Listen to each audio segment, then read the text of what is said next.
Hello, everyone, and welcome to Brian White's According To. Tune into our podcast and hear interviews, music, and storytelling from the artist who died to tell. Curious? Let me explain. 2020 is my 50th year as a radio personality. I've worked around the country at some of the top radio stations with some of the top radio personalities of our generation. I've met many musicians and conducted many interviews, but nothing nearly as exciting as the project we are undertaking now. I was introduced to the afterlife when my wife, a writer, did an article about a psychic medium. She was so enthusiastic about her experience that she decided to continue speaking with the other side through her medium, so she could research her family tree. I was curious and decided to try it for myself. My first reading came in November of 2018 and was nothing short of amazing, as I was able to communicate with friends and family who had passed over. During the reading, I was contacted by Prince, who wanted to thank me for helping get his music played when I worked in Detroit. I was one of the first to introduce his music to the world, and the rest is history. I was fascinated and amazed at this experience and decided to try it again sometime. My next reading was scheduled for February 9th, 2020. The evening before the reading, my wife and I had been discussing the possibility of producing a podcast, although we weren't quite sure what it would be about. The next day, my reading appointment came, and during this reading, I communicated through Myrna Dees, our friend and psychic medium, with Casey Kasem, Michael Hutchins, Sid Barrett, Sid Vicious, Jim Morrison, Freddie Mercury, George Harrison, and John Lennon. Oh, and Charles Manson. Several things came out of these conversations. Those who have passed over want to continue communication with us, and every artist we spoke with wants to tell the world how poorly the music industry treats their beloved superstars. An idea is born. We realized we had the subject of the podcast, speaking to those who have passed over and letting them tell the world their stories. My wife was able to communicate on a limited level with those passed over, and we contacted the group of artists we had spoken to during the reading with Myrna. They all encouraged the idea and agreed to participate. So here we are. We've been working hard on this project to get it ready, and we are ready. Hi, it's Brian White, and welcome to Brian White's According To, Season 1, Episode 4, Elvis Presley, the big EP. Elvis says, hey, it's good to know you. Oh, it's great to know you, man. I'll tell you, I was just a child when your music hit, but man, you turned the world upside down. You know, you changed music forever. Elvis says, I'm very pleased to meet you both. I've been hearing things about you, and I didn't want to be rude, but I wanted to join the conversation. Well, you're more than welcome to join in. Elvis says, if you think that I can add something, I'd like to maybe leave people with a different thought rather than a person who is overweight and dependent on drugs. This would be an opportunity, I think, to talk about what I wanted for myself. Well, we want to talk to you about who you are, what you wanted to do, what you're going to do, whatever you can share from that side. Elvis says, well, how's things? Well, things are kind of odd right now. You know, we're dealing with a virus and it's got everybody locked down. We're all trying to get through it and get our lives back on track. But one thing we do is we listen to music a lot because we're home a lot now. And when I listen to your music, it's always an inspiration to me. All of it. And the movies. We recently spoke with Janis Joplin and found out that she had come back here as Amy Winehouse. Have you been back? Elvis says, I did come back for a very short while. I didn't stay long. I didn't really care for it. I have to say, the thing is that there's so many people who are predators. So many people who say that they're there to help you. And they're really there to force you to do things you don't really want to.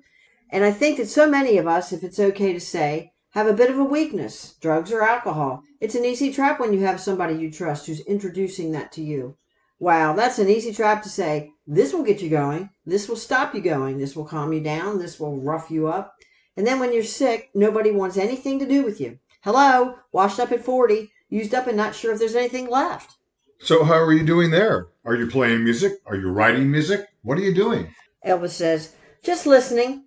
I jam with others who are here, and I watch others where you are to see who needs help. Do you help people here? Elvis says, sure, I've worked with many, but they don't know it. Can you tell us any? No, I can't do that. Are you going to come back again? Elvis says, not right now. There's too many people that are having a good time hanging around together. There's a lot of trouble there. I'm watching my daughter and my granddaughter. They're having some problems, similar issues. Yeah, seems like that. Left them an inheritance. I didn't mean to. Now, when you came back before, who were you, Elvis? Were you anybody we knew? Elvis says, I was several different people. I was looking for something calmer. I think that's a common theme. I was really trying hard to fit into the current situation as a person who was showing new music. I died. I was dead. I died young. I died, but also too famous, too rich, too vulnerable, too unhappy. Unhappy from the time I decided to go back into music. Not something I really understand still. Did you listen to me? Who were you? Oh, my name was Tim to my friends, but professionally I was known as Avicii. Yeah, really, Avicii. That's just recently. Yeah, that's right. Well, I like that music. Thank you. Yes, definitely. It was different from what was out at the time, and it broke through. We gave it a lot of radio play here where I am, and around the country, too. Elvis says it was becoming a thing, not to the promoters, not to the people at the labels. It was just terrible. It was terrible. Yeah, that hasn't changed. I guess that's never going to change, which is a shame. It's just because those people are all about the business part of it, and all they care about is the money. Elvis says, but I love the music. I love doing something different. I love that you were here, and we had no idea. Elvis says, well, it wasn't going to say, hey, look, it's me, Elvis. I didn't die. I'm not at the drugstore. People say that you've never died, that you're still here. Well, we can say for sure that's not true. Elvis says, I wasn't there. I wasn't at the grocery store. Nobody's following me buying cigarettes. So why did your success destroy you? Elvis says, I was not prepared for what happened to me. I was just a singer. People got way too invested in me. Too much pressure. Too many people depended on me. I didn't want that responsibility. It made me sick. The expectations, more, never enough. I didn't want to work that hard, but I had no choice. Work hard, work more. I should have stopped, but kept getting pushed. Should have pushed back.